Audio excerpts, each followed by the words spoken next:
Today's focus is on the literary masterpiece, All Quiet on the Western Front by Erich Maria Remarque. This novel stands as an emblematic account of World War I, meticulously narrating the conflict from the vantage point of the German trenches and giving voice to the young soldiers trapped within them.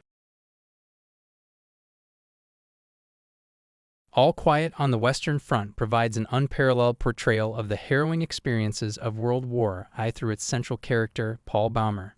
Paul, along with his friends, enlists with hopes shaped by the patriotic fervor instilled in them by their schoolmaster Kintorek. However, the reality they confront is drastically different from their anticipations.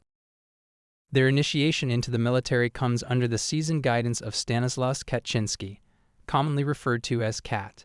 It's through his eyes that they learn to grapple with the myriad challenges of war. The daily life of a soldier in the trenches, as depicted by Remarque, is characterized by more than just the fear of enemy fire.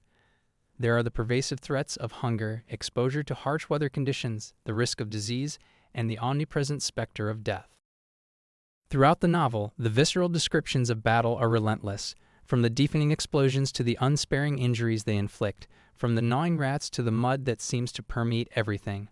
The narrative is a continuous immersion into the sensory overload that defined trench warfare.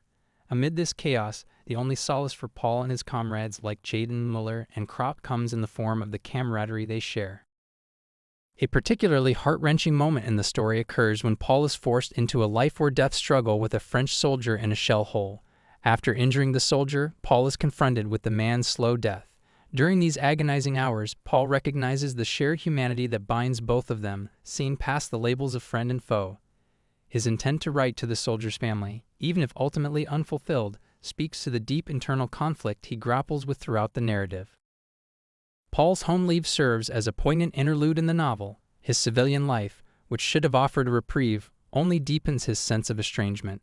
There's an insurmountable chasm between his experiences at the front and the perceptions of those who've remained home. This disconnection is particularly evident in his interactions with his ailing mother, where words of comfort seem hollow and insufficient. As the narrative unfolds, the inevitable casualties mount. Each loss, such as that of Kat, Paul's mentor and anchor, underscores the grim reality of their situation. By the novel's climax, Paul remains as one of the few survivors from his original group, a young man profoundly marked by the physical and emotional scars of battle. The denouement of the novel offers no solace. On a day declared all quiet on the Western Front, Paul meets his end mere weeks before the cessation of hostilities. This understated announcement of his death, almost lost in the larger context of the war, poignantly illustrates the expendability of individual lives in the grand theater of conflict.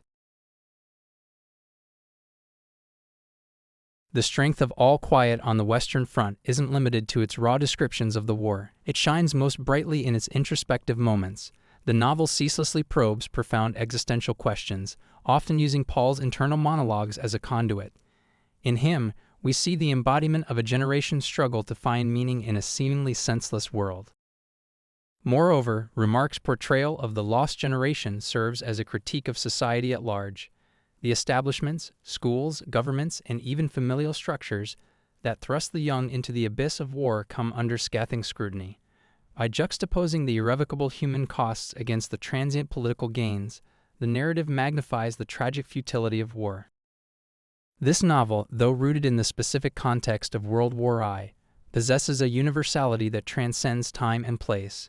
It provides invaluable insights into the psyche of soldiers, the very nature of warfare, and the disconnect between the orchestrators of war and its participants.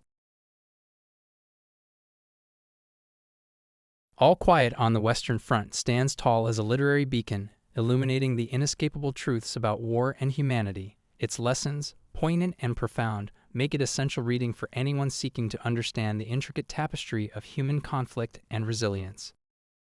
We appreciate your time with us exploring this iconic work. If this analysis has resonated with you and you are keen on engaging with more insightful literary explorations, please subscribe to our channel.